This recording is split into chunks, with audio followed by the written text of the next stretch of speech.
Magandang umaga, Pilipinas. Ito si Mike Padua at narito ulit tayo sa ating weekend edition ng weather analysis ngayong araw po ng Linggo hanggang Martes, Septyembre 24 hanggang 26, 2023. Ito ang ating Tagalog version. Pinaglingkod sa inyo ng Typhoon 2000 in partnership with Naga College Foundation, Aboitiz Power, Bank of the Philippine Islands, Avenue Plaza Hotel, ang lokal na gobyerno ng Naga City headed by our Honorable Mayor Nelson Legacion at ang ating Honorable Congressman Gabby Bordado ng 3rd District of Camarines Sur.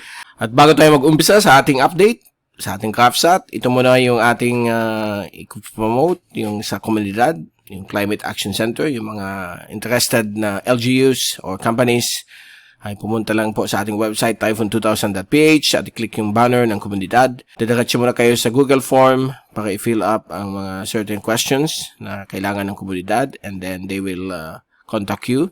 Okay? Kontakin po kayo ni Aaron Cabasal or pwede nyo siyang directly kontakin sa cellphone number 0976-163-7245 or sa kanyang email address aaron.cabasal@comunidad.co. Okay, so maganda po ito. At para maging climate resilient po ang yung mga LGUs or mga companies sa ganitong panahon ng climate change. Now, puntahan natin yung ating latest GovSat. Ito po yung in-issue natin kagabi for the next 48 hours.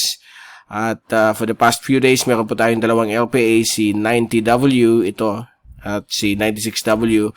Ito po ay nalusaw dito po sa may north of Bicol region. And then, ito naman po si 96W, naging shallow LPA na lamang. Nandyan pa rin siya bilang isang low pressure but napakahina. And then, dahil po, aktibo po ang monsoon trough, mayroon naman po nag-form sa may west of Metro Manila, si 91W. Sa mga oras na ito, ay nandito na po siya sa may approaching sa coastal waters po ng Vietnam. Sa may South China Sea. Nasa labas na po siya ng West Philippine Sea. Dahil po sa presensya nitong active monsoon trough ay patuloy po ay kahit nito ang habagat, although concentrated lamang po siya dito sa may southern parts ng West Philippine Sea, dito po sa may Palawan at sa Western Visayas. Apektado rin po itong Sulu Archipelago. Mahinang habagat naman po sa ibang bahagi po ng Visayas at dito naman po sa eastern sections ng Philippine Sea kung saan itong mahinang habagat at mahinang kanluran na hangin ay patungo dito sa shallow LPA.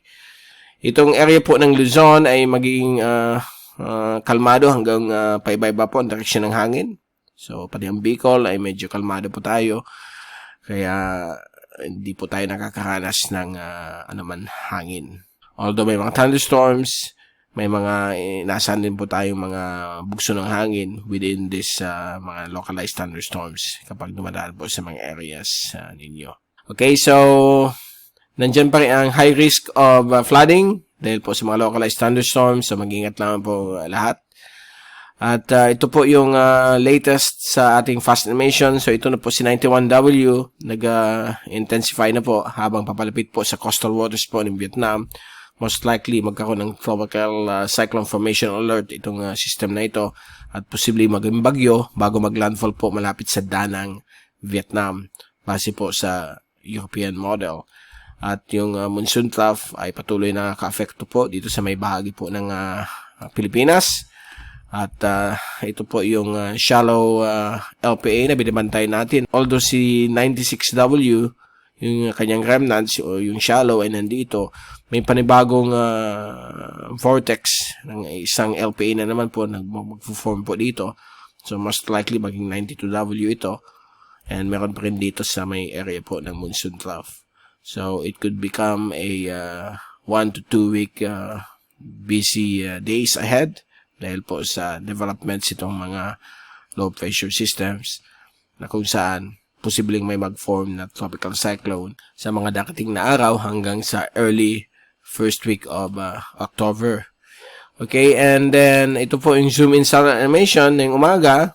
Umpisang alas 4 ng umaga hanggang sa mga oras na ito, mag-alas 10 na po. At nakikita po natin ang mga aktibong thunderstorms ay patuloy na nag-reform dito po sa may area po ng Pilipinas. So, expect to bring your umbrellas, rain gear, kapag kayo po ay lalabas dahil po nandyan pa rin yung mga localized thunderstorms. Ito ay binabantay rin natin itong ulap ng monsoon trough for possibility of a shallow LPA na posible mag-form, but wala naman pinapakita ang computer models na ito po ay magiging ganap na bagyo. Itong isa dito sa may west of the Philippines, ito po yung potential na baka maging bagyo bago mag-landfall sa may danang Vietnam. And then, pag tinignan natin na yun yung pinaka-latest na wind forecast mula sa European model, ito po si 91W, naging active LPA na, at ito naman po yung shallow LPA na medyo malaki o border ang kanyang sirkulasyon. So, medyo maraming vortices ang nag-form dyan, 2 o 3 LPAs. So, malalaman natin yan in the next couple of days kung ano magiging dominant LPA dyan. And for the next 3 days, ito po yung forecast for tomorrow afternoon, Monday. Ito po si LPA 91W, posible maging tropical depression bago mag-landfall po sa danang Vietnam. At ito naman po ay yung LPA na shallow na nag-move na dito sa may west of Guam. At medyo malaki o malawak ang kanyang sirkulasyon at posibleng may mag-form din dito isang LPA sa may taas niya. So, bali 2 siya, 2 vortices sa isang malaking low pressure system. And Martes po ng hapon, naglandfall na po si 91W at may matitira po ditong ulap na posibleng may mag-form na naman po ng isang LPA dito at most likely baka maging bagyo din. And ito yung broad area ng lower pressure at ito yung sinasabi kong isang vortex sa taas na medyo lumalakas din at meron din dito sa may west of Guam. At sa Miyerkules po ng hapon, yan po, medyo aktibo pa rin yung monsoon trough. May mga a few low pressure systems. So, ito yung panibagong nag-form. Meron din dito na kumbaga kasama po sa trough ng monsoon. At ito yung LPA na nasa may west of Guam. So, yan yung 3-day forecast. Kung yung forward po natin next weekend hanggang early days ng October, ay medyo mataas pa ang uncertainty. Okay, hindi pa natin sure kung matutuloy. But pinapakita dito ng European model ang posibleng pag-form nitong 2 LPAs. Sa Friday, September 29, ay may mag-form po ditong LPA sa may west ng Pilipinas. Ito na yung galing dito, yung kanyang remnants ni 91W at posibleng po ito maging bagyo. At ito rin yung LPA mukhang lumalakas na sa may west of Guam.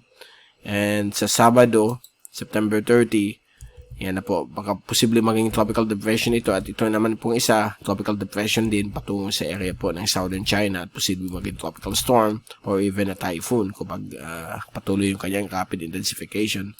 October 1, yan, magla-landfall po itong tropical storm sa may Hainan Island, while ito pong low pressure system ay papasok na po sa Philippine Sea east of Batanes.